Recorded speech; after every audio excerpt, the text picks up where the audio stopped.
안녕하세요. 게임 다이어리입니다.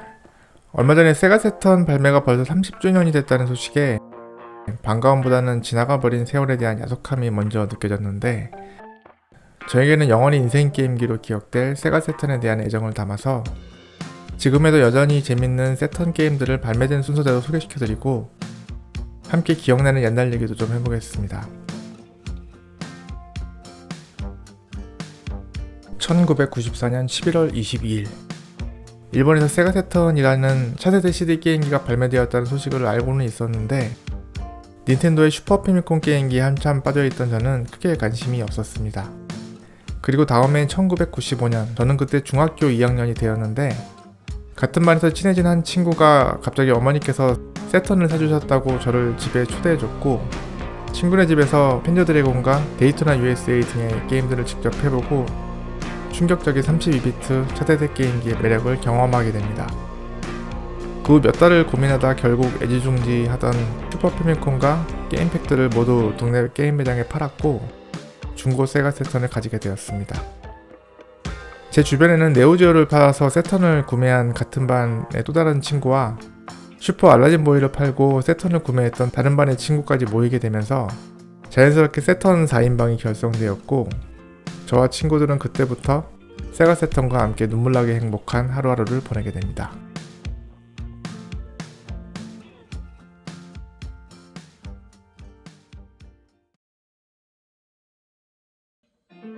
세가에서 제작한 횡스크롤 액션 게임 클락워크 나이트는 제가 세턴과 함께 처음 구매했던 타이틀이기 때문에 남다른 애정이 있습니다. 상권과 하권이 시리즈로 순차 발매되었고 나중에는 합본으로도 다시 나왔습니다. 이 게임은 딱 보자마자 느낌이 토이스토리를 베낀 것 같은데, 검색해서 찾아보니 클락워크 나이트가 토이스토리보다 1년 전에 나왔더라고요. 등장하는 캐릭터들과 배경들이 너무 귀엽고 유쾌한 분위기 때문에 지금도 자꾸만 생각나고 손이 가는 게임입니다. 플레이를 해보면 점프하는 느낌이 닌텐도의 동킹콩 컨트리와 비슷한데, 조작이 익숙해질수록 과감해지고 시원시원하게 플레이하게 되면서 게임이 점점 더 재밌어집니다. 언뜻 보면 유아 게임 같은 분위기인데 재즈풍의 경쾌한 BGM이 특히 좋아서 게임을 한판 하고 나면 온종일 나도 모르게 게임을 하면서 들었던 BGM들을 흥얼거리게 됩니다. 그리고 새로운 기믹이 처음 등장하면 난이도가 마냥 쉽지만은 않아서 어느정도 도전하는 맛도 느낄 수 있습니다. 게임 진행 중에 획득한 병따개 코인으로 스테이지 종류마다 야바이 게임 같은 걸 하게 되는데, 뒤섞여진 상자를 잘 선택해서 목숨을 더 많이 늘릴 수도 있고, 획득한 보상을 걸고 한 번 더 도전하면 보상이 2배씩 늘어나기 때문에 도전 욕구를 더욱 자극시킵니다. 그리고 보스를 클리어하면 짧은 CG 영상들이 계속 나오는데 언어의 장벽 없이 게임 스토리에 더 빠져들 수 있게 해주죠. 클락워크 나이트는 세가가 마케팅만 잘했다면 충분히 더 유명한 시리즈가 되었을 것 같은데, 제가 좋아하는 만큼 아쉬움이 많이 남는 게임입니다.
출시 이후 거의 버추어 파이터 하나로 초반을 버티고 있던 세가 세턴에게 큰 힘을 실어준 3D 슈팅 게임 펜저 드래곤입니다.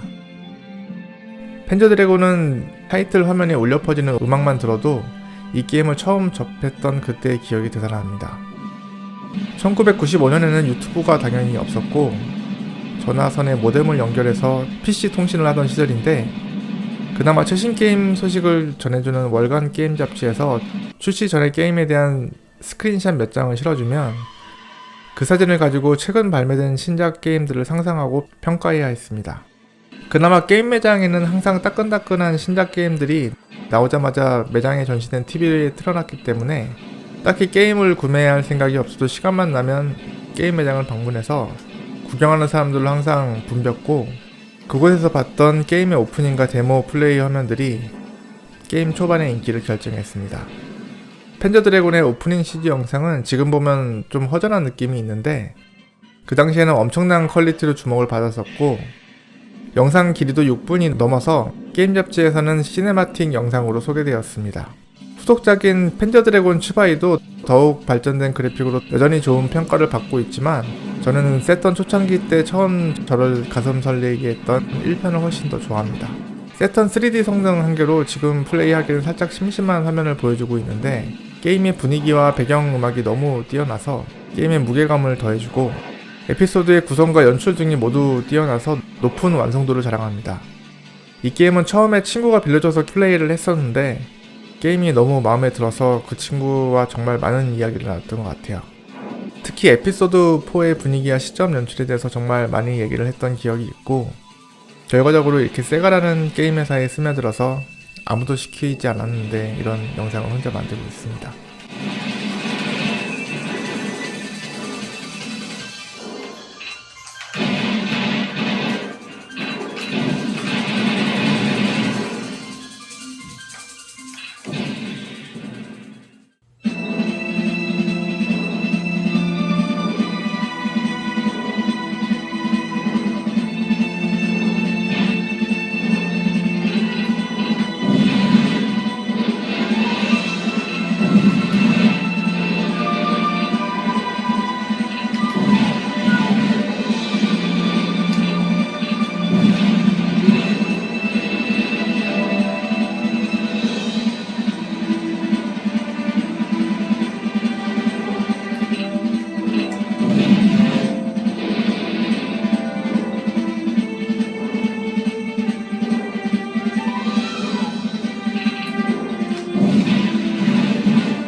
이매지니어라는 회사에서 제작한 풀 3D 배구 게임 버추얼 발리볼입니다. 저는 스포츠 게임도 종목을 가리지 않고 좋아하는 편인데, 버추얼 발리볼은 그때 당시에도 별로 인기가 없었지만 저한테는 신선함을 줬던 배구 게임입니다. 갑자기 옛날 게임라인 잡지에서 인기가 많으셨던 정태룡 기자님이 생각나네요. B급 게임의 심오함이라는 코너를 만들어서 발매 후에 흥행에 실패했지만 추천할 만한 게임들을 리뷰를 해주셨는데, 이 게임이 숨겨진 명작 수준에는 못 미치겠지만 기자님이 또 어떻게 글을 써주실지 궁금해집니다. 버추얼 발리볼은 3D 게임이기 때문에 다양한 시점으로 게임을 즐길 수 있고, 배구의 많은 기술들을 게임에서 사용할 수 있는 시스템에 호기심을 갖게 됐는데, 선택할 수 있는 국가와 국가의 선수 능력치도 특징 있게 구성을 해놨고, 경기의 흐름에 따라서 선수들의 컨디션 변화가 능력치에 영향을 주는 시스템까지 세세하게 구현을 해놨습니다. 이 게임은 일단 CD와 함께 들어있는 매뉴얼을 꺼내서 읽어보면 배구를 정말 좋아하는 사람이 만들었구나 하는 생각이 들 만큼 각종 배구 기술들에 대한 커맨드 입력과 설명을 깨알같이 잘 써놓았습니다. 유튜브에서 게임 리뷰 영상들을 보다 보면 가끔 옛날 게임들이 불친절하다고 평가하는 분들이 있는데, 그 시절에는 게임 패키지 안에 들어있는 매뉴얼 책자에 TMI다 싶을 정도로 게임에 대한 모든 설명이 다 적혀 있어서 게임만 플레이해서는 그 시절 게임 제작사들의 친절함을 이해할 수가 없습니다. 버추얼 발리벌은 플레이할 수 있는 국가 중에 한국이 없다는 게 가장 큰 아쉬움으로 느껴지고, 조작이 어느 정도 익숙해지면 계속 동일한 플레이를 해서 컴퓨터를 쉽게 제압할 수 있게 되면서 B급 제작사가 만든 게임의 한계가 드러나지만, 계획했던 공격에 성공했을 때 쾌감이 나름 만족스럽고, 혼자 컴퓨터와 플레이를 해도 블록 타이밍 맞추는 게 굉장히 재밌어서 지금도 스트레스 해소를 위해서 종종 플레이하고 있습니다.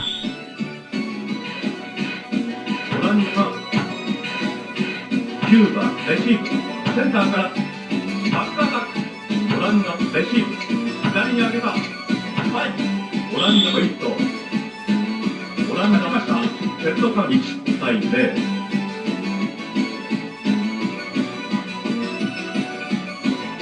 オランダが9番レシーブセンターから速攻ブロック9番レシーブセンターからバックアタックブロック9番センターからバックアタックオランダレシーブ9番レシーブライトからバックアタックブロック9番レシーブレフトからオープン攻撃ブロック飛びついたライトからバックアタックブロック9番レシーブセンターから時間差で速攻9番レフトからオープン攻撃ブロック飛びついたオランダ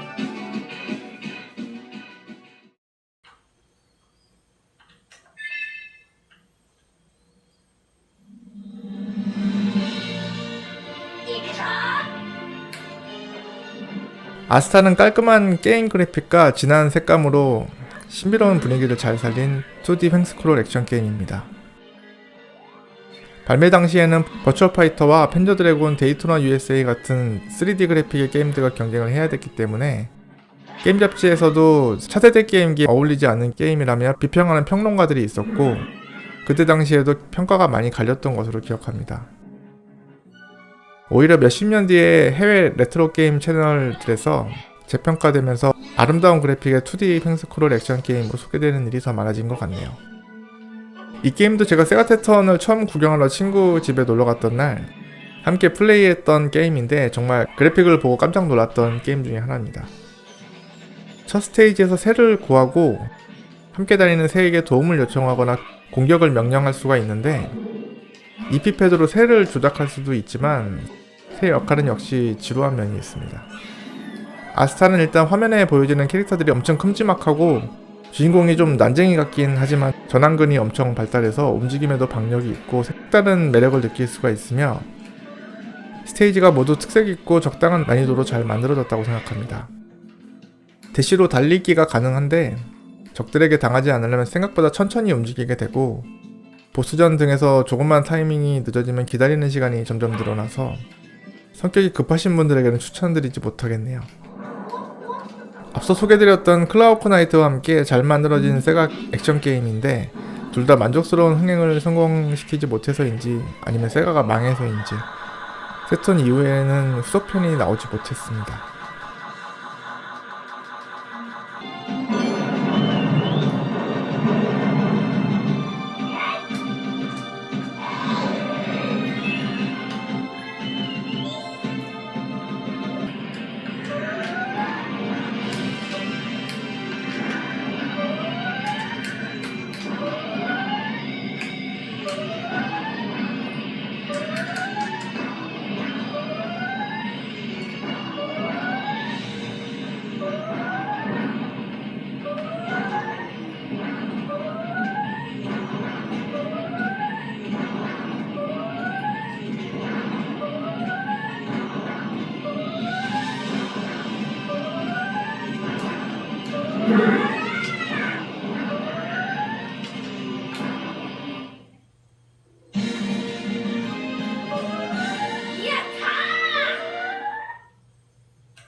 오락실의 레이포스라는 슈팅 게임을 이식해서 타이토가 세가 세턴에 내놓았던 첫 번째 타이틀, 레이어 섹션입니다.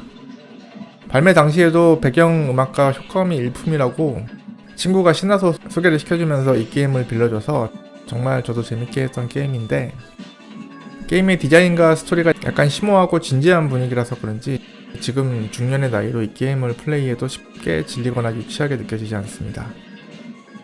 트윈비처럼 날아오는 적들과 땅에 있는 적들을 함께 상대를 해야 돼서 생각보다 위아래로도 많이 움직이면서 게임을 진행해야 되는데, 스테이지 중간과 보스 등장 부분에 연출적인 요소를 적당히 넣어주면서 약간의 쉬는 시간도 받고 우주와 행성들을 감상하는 재미도 함께 느낄 수 있도록 게임이 잘 구성되어 있습니다. 레이저 라곤 최대 8개를 제한시간 안에 다 채워서 적을 한 번에 격추하면 굉장히 많은 점수를 주기 때문에 하나만 더 라곤을 하려고 욕심을 부리다가 다른 적들에게 목숨을 잃게 되는 경우가 많아서 긴장감을 더해줍니다. 1995년 저의 집 거실에는 금성에서 만든 19인치 비디오 일체형 TV가 있었는데, 옆판이 좀 판판하고 넓어서 부모님이 안 계실 때마다 TV를 옆으로 눕혀놓고 아케이드 모드로 레이어 섹션을 즐겼던 기억이 나네요. 최근에는 현대대 게임기로도 즐길 수 있도록 레이어 섹션이 새로운 버전으로 재발매가 되었는데, 옛날 게임들은 역시 브라운관 TV로 플레이를 해야지 그때 추억이 되살아나서 더 재밌게 즐길 수 있는 것 같습니다. 이 게임 하나 때문에 몇 년 전에 발매했던 타이토 이글렛2 미니 게임기도 구매를 했었는데, 이글렛2 미니의 조이스틱과 세턴 패드를 비교하자면 특히 세턴 패드가 더 편하고 조작이 잘 돼서 게임패드로 인해서 게임이 더 재밌어지는 세가 세턴의 매력에 빠져서 아직도 세턴을 플레이하게 되는 것 같습니다.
이번에는 세가에서 발매했던 3D 슈팅 게임 윙암즈입니다. 이 게임을 포함해서 1995년에는 세가가 본격적으로 여러 장르의 게임들을 신경써서 골고루 개발하고 발매를 해줬다는 게 느껴지는데, 그때는 정말 콘솔 시장 세계 1위가 돼보려는 나름의 원대한 계획이 있었던 것 같아요. 지금은 세가 세턴의 결말을 이미 알고 있어서 그런지 그때 정말 열심히 해보려고 했던 세가의 발자취가 더욱 슬프게 느껴집니다. 윙암즈는 전체적으로 세가의 애프터버너와 유사한 게임인데 2차 세계대전 배경을 갖고 있어서 여러 국가의 비행기를 선택하고 플레이할 수가 있지만, 어떤 비행기를 선택해서 스토리는 스테이지별로 동일하게 진행됩니다.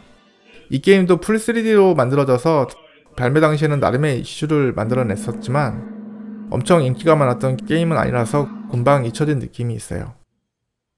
개인적으로는 그 당시에도 정말 재밌게 플레이를 했었는데, 특히 적에게 쫓길 때 경보가 울리면서 긴장감이 들게 했던 연출이 기억이 많이 남아서 가끔씩 다시 플레이를 해보게 됩니다. 지금의 기준으로는 약간 좀 시시해 보이고 절벽 배경 등의 폴리곤이 깨지거나 적의 비행기들이 의도치 않게 눈앞에서 안 보이는 경우가 종종 있어서 좀 신경이 쓰이는데, 그때 개발에 어려움을 극복하고 만들어낸 정성이 보이는 부분들도 좀 있고, 스테이지마다 배경과 미션 요건이 좀 달라서 기대 이상으로 지루하지 않게 플레이할 수 있습니다.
아케이드 버전보다는 그래픽이 조금 부족해도 총 쏘는 그 느낌만큼은 그대로 살아있는 버추어캅입니다.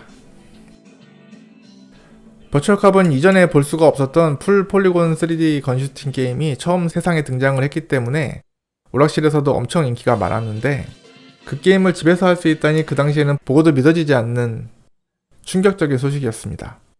특히 오락실과 거의 동일한 크기로 디자인이 돼서 CD와 함께 패키지로 발매됐던 버추얼건 컨트롤러는 발매 당시 엄청난 화제를 만들었고 지금 봐도 제법 멋있게 생겼습니다.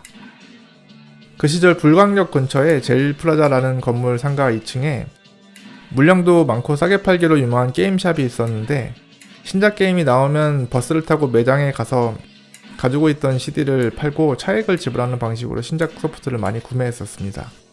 버추얼캅은 처음에 너무 비쌀 것 같아서 구매할 엄두를 못 내고 있었는데, 친구가 큰마음 먹고 발매가 되자마자 버추얼건 패키지를 사가지고 와서 총 하나로 번갈아 가면서 열심히 플레이하고 다른 한편 친구의 플레이를 구경하거나 EP패드로 지원 사격을 해줬던 기억이 나네요. 적을 3발 연속 맞추면 적들이 뒤로 시원스럽게 낮아빠지기 때문에 그 통쾌한 연출이 그리워져서 종종 플레이를 하게 되는데, 난이도도 적당하고 스테이지 구성이 좋아서 반복 플레이해도 질리는 느낌이 많이 없습니다. 문제는 지금 다시 몇 판을 하다 보면 총이 점점 무겁게 느껴지는데, 어릴 때는 이 무거운 걸 어떻게 계속 들고 몇 시간 동안 게임을 했었을까 의문이 생깁니다. 게임에 등장하는 주인공이나 보스들보다 살려달라고 소리치는 인질들이 더 기억에 많이 남는 그런 특이한 게임입니다.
세턴을 가지고 있던 모든 친구들이 개별적으로 하나씩 가지고 있던 유일한 게임, 버추얼 파이터 2입니다. 이때가 진짜 세가 세턴의 전성기였는데 그 시절이 여전히 그립고 아쉽습니다. 세턴으로 이식된 버추얼 파이터 2를 오락실 버전과 냉정하게 비교를 해보면 그래픽부터 좀 부족한 부분이 많이 보이지만 발매 당시에도 기대 이상의 높은 이식도의 게임으로 유명했고 게임 잡지에서 기자들도 칭찬 일색이었습니다. 친구들과 학교가 끝나면 제일 가까이 있던 우리 집에 주로 모여서 게임을 하곤 했는데 버추얼 파이터 2는 단연 최장시간 플레이됐던 최고의 인기 타이틀이었습니다. 기술 데미지가 강하게 들어가기 때문에 한 판 한 판이 좀 짧고 여러 친구들이 돌아가면서 대전을 즐겨도 기다리는 순서가 많이 지루하지 않았죠. 패배 후에 기다리는 순서가 되면 매뉴얼을 다시 꺼내서 다음에 플레이할 캐릭터 기술표를 확인하고 이미지 트레이닝을 하면서 현재 진행 중인 친구들의 플레이를 분석하게 됩니다. 그때 자주 게임을 같이 했던 세턴 4인방 친구들이 사용하는 주 캐릭터가 모두 달라서 더 재밌게 즐길 수 있었던 것 같아요.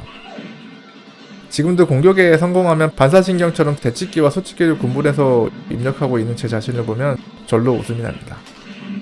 캐릭터와의 대전은 친구들과 게임할 때처럼 흥미롭지는 못한데 옛 추억이 많아서 그런지 지금도 가끔 플레이를 하게 됩니다.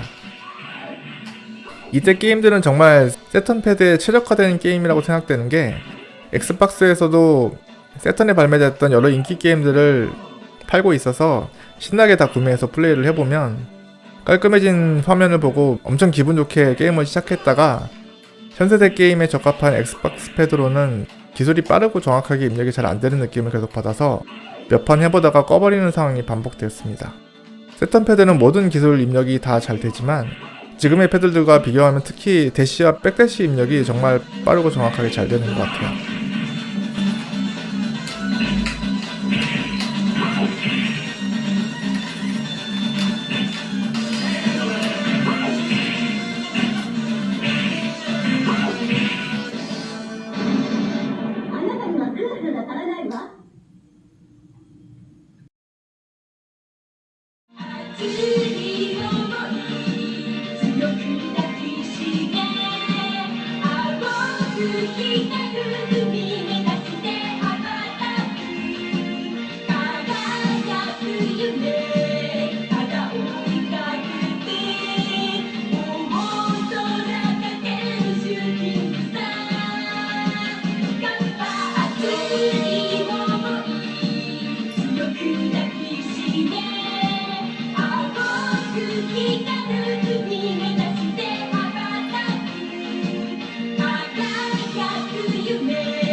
(1945) 시리즈와 함께 오락실에서도 인기가 많았던 슈팅게임 건버드입니다. 세턴 버전은 일단 오프닝부터 신나고 익살스러운 애니메이션 주제가가 나오고 다양한 모드와 난이도 선택을 지원해서 겨울방학 때 동네 친구들과 함께 정말 많이 플레이했습니다. 스테이지 구간이 짧아서 계속 플레이를 해도 지루한 느낌이 많이 들지 않았고 1P, 2P에서 선택된 캐릭터들의 조합에 따라서 엔딩이 달라지는 부분도 계속 플레이를 하게 만드는 즐거운 요소로 작용했습니다. 지금은 다른 슈팅 게임에서도 많이 사용해서 매우 익숙해진 슈팅 버튼을 누르고 있다가 나가면 충전 방식의 특수 기술들이 나오는데 그 기술이 캐릭터별로 모두 매력이 있기 때문에 친구들과 협동 플레이하는 맛을 더해줍니다. TV 화면에 맞게 위아래로 화면이 스크롤되는 세턴 모드를 지원을 해줘서 TV를 옆으로 돌리지 않고도 새로운 느낌으로 게임을 진행할 수 있었던 첫 번째 게임으로 기억이 나네요. 특히 보스 스테이지 직전에 도적단 트럼프의 대사가 음성으로 꽤 많이 나오는데 여자 우두머리 캐릭터가 어린 시절에도 꽤나 매력적으로 느껴졌기 때문에 지루할 틈이 없이 더 재밌게 즐겼던 것 같습니다. 정성스럽게 몇백 장이나 되는 팬아트 그림들까지 다 스캔을 해서 CD에 함께 수록을 해줬기 때문에 그 당시 만화 그리기에 한참 빠져있었던 친구들과 그림을 한 장씩 넘겨가면서 감상하고 평가했던 기억들도 남아있습니다. 생각해보니 1995년은 정말 낭만이 넘치던 시절이었던 것 같아요. 二人ともそっくりじゃ。二人の特徴をまっことよく捉えておるぞ。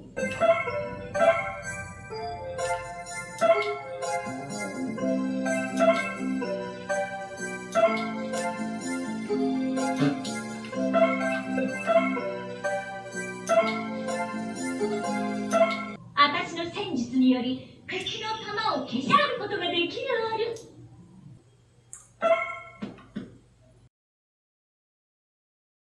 Sega Rally Championship.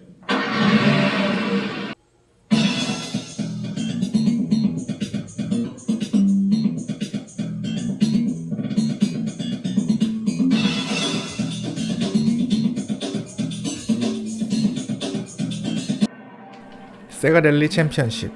이 게임은 지금 봐도 정말 신기합니다. 진동 기능도 없는 세턴 패드로 자동차 2대 중에 한 대를 골라서 3개의 스테이지는 순서대로 달리는 단순한 랠리 게임인데 지금에도 여전히 재밌습니다. 물론 1등으로 클리어하면 숨겨진 진흙 스테이지가 있고 오락실 버전과 다르게 새로운 자동차도 하나 추가해주는 등의 그 당시 개발자들이 나름 열심히 만들었겠지만 요즘 발매되는 레이싱 게임들과 비교를 하자면 정말 한없이 적은 컨텐츠임에도 아직도 이렇게 재미를 느낄 수 있다니 정말 놀랐습니다. 데이토나 USA와는 다르게 그래픽과 조작감이 가정용 게임기에 잘 맞춰진 느낌의 게임의 완성도가 느껴지고 눈을 좀 개슴츠레 뜨고 TV 화면을 보면 세턴이 낮은 3D 성능으로 어떻게 이렇게 그래픽을 잘 표현했을까 하는 감탄을 느낄 수가 있습니다. 게임을 모두 클리어하면 리플레이를 볼 수 있는데 내가 열심히 달렸던 모습을 다양한 각도에서 더 멋있게 보여주기 때문에 어린 시절 레이싱 게임의 매력에 더욱 빠져들게 했던 것 같아요.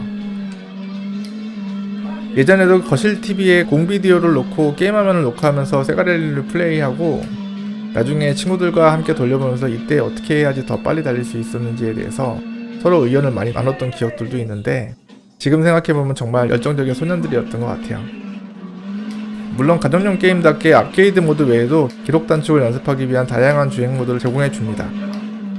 세턴을 애정하는 대부분의 유저들이 아마도 최고의 세턴 게임 베스트 5에 이 세가랠리 챔피언십은 꼭 포함시키지 않을까 하는 생각이 듭니다.